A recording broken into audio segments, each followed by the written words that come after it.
இது மகிமை நேரம். கிறிஸ்துவுக்குள் மிகவும் பிரியமான மகிமை தொலைக்காட்சி நேயர்களை இந்த மகிமை நேரம் நிகழ்ச்சியிலே சந்திப்பதில் மிக்க மகிழ்ச்சி அடைகிறேன். ஆண்டவர் நமக்கு கொடுக்கிற அந்த மேலான கிருபைகளை எண்ணி தேவாதி தேவனை நான் ஸ்தோத்திரிக்கிறேன். பிரியமானவர்களே, இது ஒரு நல்ல தருணத்தை கர்த்தர் நமக்கு கொடுத்து கொண்டிருக்கிறார். இந்த வாரத்திலும் கூட கர்த்தருக்கு ஊழியம் செய்யுங்கள் என்கிறதான தலைப்புல கர்த்தர் நம்மோடு கூட பேசி கொண்டிருக்கிறார். வேதத்திலிருந்து விலங்குகளும் கர்த்தருக்கு ஊழியம் செய்தன என்பதை குறித்து நாம் தியானித்துக் கொண்டு வருகிறோம். அந்த பிரகாரமாக இன்றைக்கு நாம் பார்க்கிறதான ஒரு விலங்கு மிக அற்பமான ஒரு விலங்காய் காணப்பட்டாலும் அதனுடைய பங்கு, அதனுடைய வாழ்க்கையிலிருந்து நாம் கற்றுக்கொள்கிறதான கருத்து மிகவும் அவசியமான ஒரு ஊழியமாய் காணப்படுகிறது. அது என்னன்னு சொன்னால் 1 ராஜாக்கள் 17வது அதிகாரம் 2வது வசனம் முதல் 6வது வசனம் வரைக்கும் நாம் வாசிப்போமானால் அங்கே ஒரு விலங்கோட பங்கு சொல்லப்பட்டிருக்கிறது. அங்கே ஒரு பறவையினுடைய பங்கு சொல்லப்பட்டிருக்கிறது. அது என்ன பறவை? கருப்பாக இருந்தாலும் கருத்தா இருந்ததான ஒரு பறவை. அதுதான் என்ன பறவை? காகம். எப்படிப்பட்டதான காகம்? எலியாவினுடைய வாழ்க்கையிலே எலியாவுக்கு போஷித்ததான ஒரு காகம். இதுதான் 1 ராஜாக்கள் 17வது அதிகாரம் 2வது வசனம் முதல் 6வது வசனத்துல இந்த சம்பவம் நமக்கு கொடுக்கப்பட்டிருக்கிறது. உங்களுக்காக நான் வாசிக்கிறேன். 6வது வசனத்தை நாம் வாசிப்போமானால், காகங்கள் அவனுக்கு விடிய காலத்தில் அப்பமும் இறைச்சியும், சாயங்காலத்திலே அப்பமும் இறைச்சியும் கொண்டு வந்தது. தாகத்திற்கு அது அந்த ஆற்றின் தண்ணீரை குடித்தார். கர்த்தர் காகத்தை தெரிந்து கொண்டார்.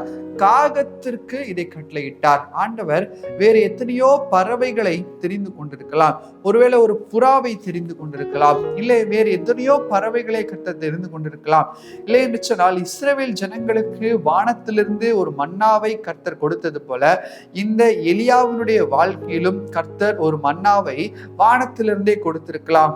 ஏன் கர்த்தர் இந்த காகத்திற்கு ஏன் இதை சொல்ல வேண்டும்? காகத்தை ஏன் இந்த இடத்துல பயன்படுத்த வேண்டும் என்று சொன்னால், காகத்தினுடைய ஊழியம் இந்த இடத்துல மிகவும் ஒரு பெரிதான பங்கு வகிக்கிறதை நாம் பார்க்கிறோம். காகம் இந்த ஊழியக்காரனுக்கு, ஆண்டவருடைய ஊழியக்காரனுக்கு அது உதவி செய்கிறதாய் காணப்படுகிறது. முதலாவது கர்த்தருக்கு காகம் கீழ்ப்படிந்தது. இரண்டாவது இந்த தேவையில் இருக்கிறதான ஊழியக்காரனுக்கு ஒரு நேரம் கூட தவறாதபடிக்கு காலையிலும் மாலையிலும் இந்த காரியத்தை காகம் செய்ததை நாம் பார்க்கிறோம். இது ஒரு அருமையான ஊழியம். தன்னுடைய எஜமானுடைய சித்தத்தை நிறைவேற்றுகிறதான ஒரு ஊழியத்தை இந்த காகம் செய்தது. எஜமானுடைய தேவைகளை சந்திக்கும்படியாக, எஜமானுடைய தேவைகளை நன்கு அறிந்ததான ஒரு ஊழியக்காரனாய் இந்த காகம் செயல்பட்டதை நாம் பார்க்கிறோம். இரண்டாவது, இந்த காகத்தினுடைய முக்கியமான பங்கு என்னன்னு சொன்னால், இந்த காகம் எதை கொண்டு வருகிறது? அது இறைச்சியையும் அப்பத்தையும் கொண்டு வருகிறது.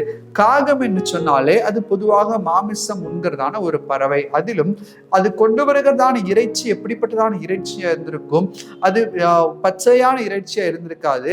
மிகவும் வெந்து போய், ஏனென்று சொன்னால் அது எலியா சாப்பிட வேண்டும், எனவே வெந்து போய் சரியான பதத்திலே இருக்கிறதான ஒரு இறைச்சியா தான் அந்த இறைச்சி இருந்திருக்கும். இந்த காகமானது அதை தன் வாயிலேயோ இல்ல தன் கையிலேயோ கவி கொண்டு வருகிறது. அப்ப யோசித்து பாருங்கள், அது காகத்திற்கு ஒரு பிரியமான ஒரு உணவு, காகத்திற்கு தேவைப்படுகிறதான ஒரு உணவு. ஆனால் அந்த காகம் என்ன செய்தது? அந்த தேவையின் மத்தியிலும் அந்த ஊழியக்காரனுடைய எண்ணங்களை, ஊழியக்காரனுடைய தேவைகளை சந்திக்கும்படியாக காலையிலும் மாலையிலும் கர்த்தர் எப்போதெல்லாம் கட்டளையிடுகிறாரோ, எவ்வளவு நாள் கட்டளையிட்டாரோ அந்த காகம் அதை செய்ததை நாம் பார்க்கிறோம். ஒருவேளை பல காகங்கள் கூட வந்திருக்கலாம். ஆனால் எல்லா காகங்களும் என்ன செய்தது? அதனுடைய தேவை, அவனுடைய ஒரு வெந்து போய் அருமையா இருக்கிற ஒரு இறைச்சி கிடைத்தது என்று சொன்னால் காகத்திற்கு அருமையா இதை சாப்பிட்டு கொண்டு இருக்கலாம். ஆனாலும் கூட காகம் அந்த மாம்ச சிந்தையை ஜெயித்தது. ஏனென்று சொன்னால் ஆவிக்குரிய ஒரு ஊழியக்காரன் தேவையில் இருக்கிறான். அந்த ஆவிக்குரிய ஊழியக்காரனுடைய தேவைகளை நான் சந்திக்க வேண்டும் என்று சொன்னால் என்னுடைய மாம்ச சிந்தையை நான் ஜெயிக்க வேண்டும். ஒரு ஊழியக்காரனுடைய ஒரு முக்கியமான ஒரு காரியம் மாம்ச சிந்தையை ஜெயிப்பது. மாம்ச சிந்தை எந்த ஒரு ஊழியக்காரன் ஜெயிக்கிறானோ அவருடைய வாழ்க்கையிலே அன்பு கடந்து வருகிறது. அவருடைய வாழ்க்கையிலே ஒரு பெரிய பங்கு கர்த்தருக்குள்ளாக இருக்கிறதான ஒரு பெரிய பங்கு கடந்து வருகிறதை நாம் உணர்ந்து கொள்ள முடியும். இதை தான் இந்த காகமும் செய்தது. அது மாமிசத்தின் மேல ஒரு பெரிய ஒரு ஈர்ப்பு அந்த காகத்திற்கு இருந்திருக்கலாம். ஆனால் அந்த உணர்ச்சிகளை எல்லாவற்றையும் காகம் கட்டுப்பிடித்து விட்டு தன்னுடைய மாம்சத்தை காகம் ஜெயித்து இந்த ஆவிக்குரியதான அந்த ஊழியத்தை செய்ததை நாம் பார்க்கிறோம். இன்னைக்கு நம்மால் ஏன் ஊழியம் செய்ய முடியவில்லை? இந்த மாம்சம் அநேக நேரத்துல நமக்கு நமக்குள்ளாக வருகிறது.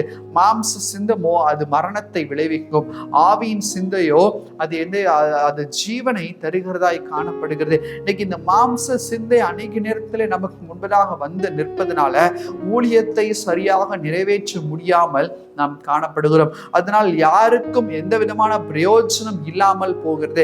கர்த்தர் இங்கே பார்த்து கொண்டிருக்கதான் அநேகரை ஊழியத்தை பயன்படுத்தும்படியாக, ஊழியக்காரனாக ஊழியக்காரிகளாக பயன்படுத்தும்படியாக கர்த்தர் தெரிந்து கொண்டிருக்கிறார். ஆனால் நான் என்னுடைய வாழ்க்கை, என்னுடைய வேலை, அன்றாட என்னுடைய வாழ்க்கையில நான் பார்க்கிறதான காரியங்கள் மாத்திரம் இல்லை, அடுத்த வேளை உணவுக்கான போஜனம் மாத்திரம் எனக்கு போதும், எனக்கு தேவை, அதற்கான ஓட்டத்தை மாத்திரம் நான் பார்த்து கொண்டிருக்கிறேன் என்கிறதான ஒரு எண்ணத்தோடு அநேகர் இன்றைக்கு ஓடிக்கொண்டிருக்கலாம். அப்படிப்பட்டதான அந்த மாம்ச சிந்தையில் இருக்கிறதான கவனம் தான் ஆண்டவருடைய பார்வையிலே கனமான ஊழியத்தை செய்வதற்கு நம்மை தடுக்கிறது. யோசித்து பாருங்கள், அந்த காகத்தினுடைய தேவை சந்திக்கப்படாமலேயா இருந்திருக்கும்?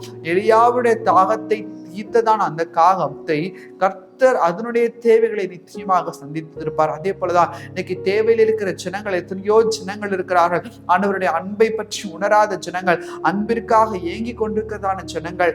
அவர்களுக்கெல்லாம் யார் இந்த ஊழியத்தை செய்வது?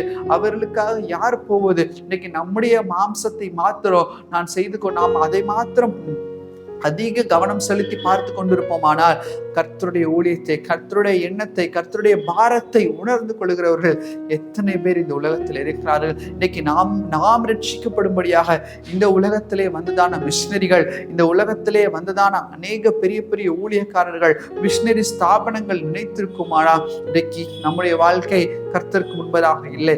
நாம் கர்த்தரிடத்திலிருந்து ஒரு ஆசீர்வாதத்தை கூட பெற்றுக்கொண்டிருக்க முடியாது. ஆனால் நாம் பெற்றுக்கொண்டதான இந்த நன்மையை மற்றவர்களுக்கு நாம் சொல்லாமல் இருப்பது, மற்றவர்களுக்கு அந்த ஊழியத்திலே நம்மால் பங்கு வகிக்காமல் இருப்பது எம்மாத்திரம் பிரியமானவர்களே. இன்னைக்கு தூக்கம் வரதான் செய்யனாலும் அதையும் மீறி கர்த்தருடைய ஊழியக்காரன் ஜபத்துல இருப்பான், கர்த்தருடைய ஊழியக்காரன் கர்த்தருடைய ஊழியத்தை நிறைவேற்றி கொண்டு இருப்பார். இன்னைக்கு அநேக காரியங்களை நாம் மேற்கொள்ள வேண்டும். இந்த மாம்ச சிந்தையை ஒரு ஊழியக்காரன் மேற்கொண்டு விடுவான் என்று சொன்னால் அது அநேகருடைய வாழ்க்கையில மிக மிக பிரயோஜனமான ஒன்றாய் காணப்படும். இதுதான் கர்த்தரும் நம்முடைய வாழ்க்கையில எதிர்பார்க்க. மாம்ச சிந்தை எடுத்து போடும் ஆண்டவரே, என்னுடைய வாழ்க்கையில நம்முடைய ஊழியத்தை செய்வதற்கு எது தடையாக காணப்படுகிறதோ அது எல்லாவற்றையும் நீக்கி போடும் ஆண்டவரே என்று சொல்லி ஆண்டவரிடத்துல ஒரு ஒப்புரவாகி கொண்டு ஊழியக்காரனாய் ஊழியக்காரிகளாய் மாறுவதற்கு கர்த்தருடைய சமூகத்திலே ஒப்புக் கொடுப்போம். ஆண்டவர் நோக்கி ஜெபிப்போமா? எங்களை நேசிக்கிறதான பரலோக பிதாவே, உம்மை நோக்கி பார்க்க கர்த்தர் நீ செய்த கிருபைகளுக்காக உமக்கு நன்றி செலுத்துகிறோம் அப்பா.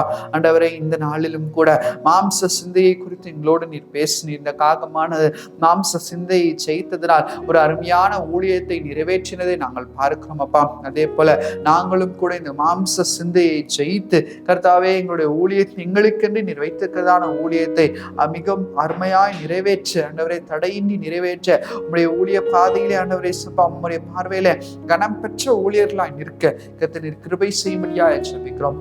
ஒருவருக்கே துதிகன மகிமை ஏறெடுக்கிறோம். இப்ப மூலம் ஜெபிக்கிறோம். எங்கள் ஜெபங்கள் நல்ல பிதாவே. ஆமென், ஆமென்.